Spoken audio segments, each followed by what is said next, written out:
Film kali ini kita akan membahas film horor Jezabel.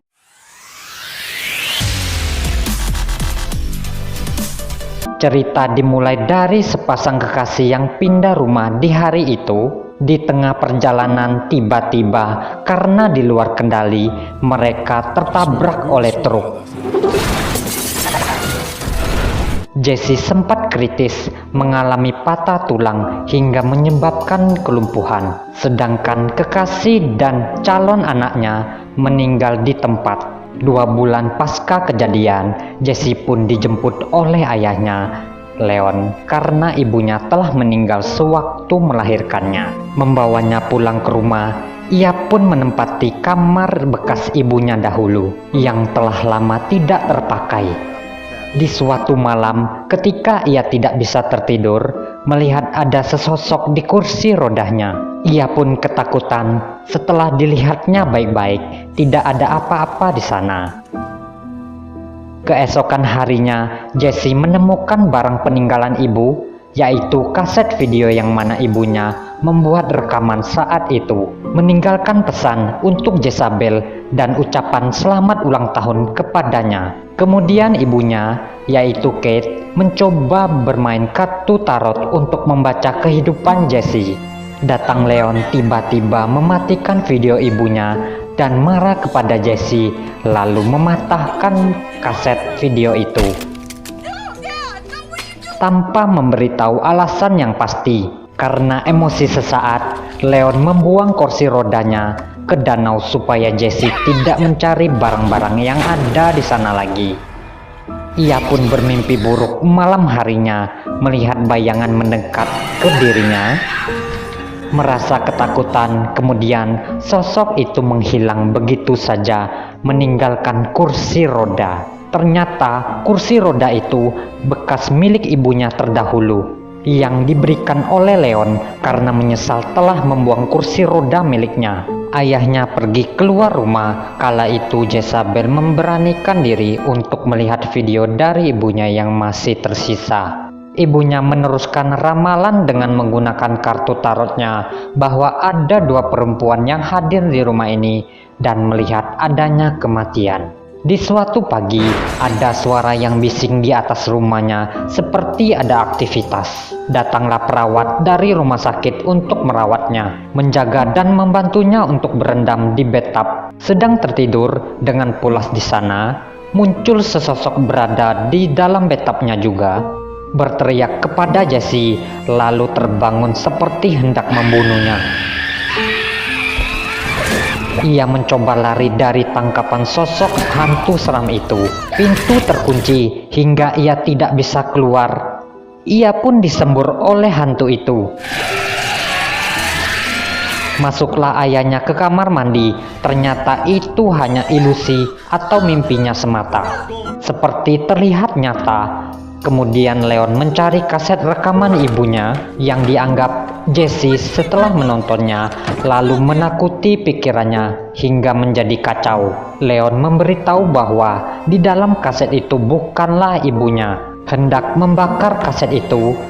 Namun Jesse tidak bisa berbuat apa-apa. Ayahnya mencari bahan bakar minyak di gudang, kemudian dituang ke tempat pembakaran. Tidak sengaja ia terbakar oleh ulahnya sendiri. Pintu gudang terkunci sendiri sehingga Leon tidak bisa keluar, dan akhirnya ia mati terbakar bersama gudang itu.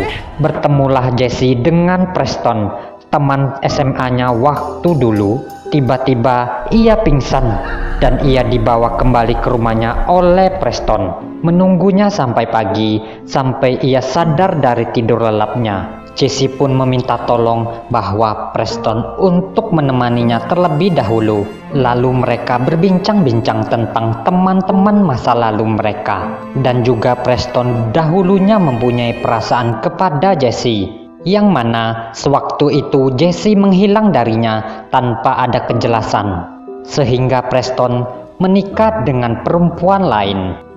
Tinggal sendirian lagi, Jesse pun masih melanjutkan menonton video-video lama orang tuanya. Situasi semakin horor, kemudian ia mencoba menelepon kembali Preston, namun yang menjawab adalah istrinya. Seperti ada suara yang turun menuruni tangga. Ia pun diteror oleh hantu seram, kemudian mendekati cermin, dan cermin itu pecah berkeping-keping. Keesokan harinya, Preston datang lagi mengunjungi, melihat keluar rumah, mendapati di seberang danau terlihat ada sesuatu di sana. Kemudian mereka mendekati seberang danau untuk melihat apa yang ada di sana, mendapati banyak jimat-jimat yang tergantung di sana, seperti bekas persembahan atau pengorbanan. Ada juga sebuah kuburan nisan di sana yang bertuliskan nama Jezabel dan tanggal lahirnya. Penasaran, kemudian mereka kembali lagi malam harinya untuk menggali makam tersebut. Setelah digali, apa yang mereka temukan adalah sebuah kerangka tengkorak anak bayi di sana. Dengan cepat mereka memanggil polisi untuk dilakukan otopsi atas tengkorak itu. Karena tidak tega membiarkan Jesse berada di sana lagi, Preston mengajaknya untuk menginap di rumahnya sementara waktu. Istrinya pun sedikit jutek atau kesal karena hal itu. Keesokan harinya, mereka mencoba menemui Nyonya Abbey untuk mencari tahu tentang kisah kedua orang tuanya. Setelah bertemu Jesse, Nyonya Abbey berbicara aneh dan menjambak rambutnya tiba-tiba. Pergi dari sana, ternyata di daerahnya terdapat banyak praktek ilmu hitam voodoo. Di tengah perjalanan, mendapati tempat menyeramkan, ada suatu tempat di mana ada persembahan ilmu hitam. Masyarakat di sana tiba-tiba datang dengan tidak senang apa yang mereka lakukan, menyergap mereka di sana, menghajar Preston. Akhirnya mereka berhasil pergi dari tempat itu, pulang ke rumah Jesse untuk mengambil barang yang tersisa dan menawarkan kepada Jesse untuk tinggal di rumah ibunya Preston saja. Dengan cepat mengemasi barang-barang yang ada di sana. Setelah selesai, Preston membopong Jesse kembali ke mobil.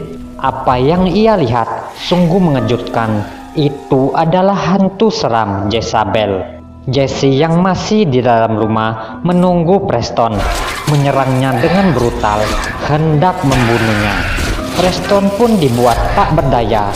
Untungnya Jesse cepat keluar dan Jezabel pun menghilang seketika.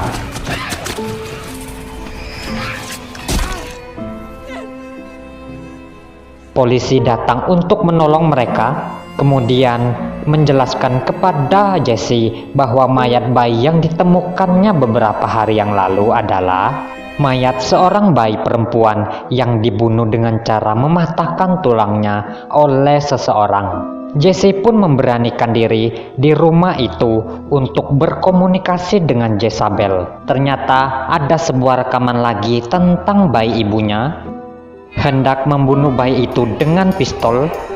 Kate muncul di hadapan Jesse, mengetahui yang sebenarnya bahwa ia bukanlah putri kandung Kate, melainkan adalah Jezabel, hasil hubungan Kate dengan Moses. Sewaktu itu, Leon dengan marahnya mendatangi Moses, lalu menembaki dan membakar rumah Moses.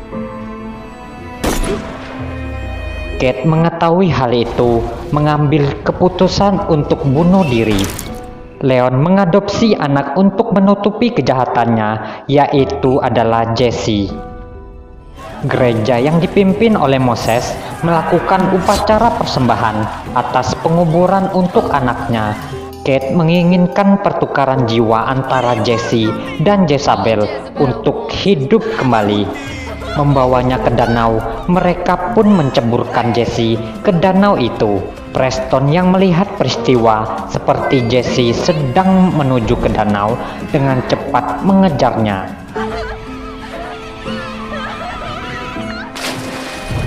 Dengan tubuh terikat, kemudian Jezabel menggantikan jiwa Jesse untuk hidup kembali dan naik ke permukaan.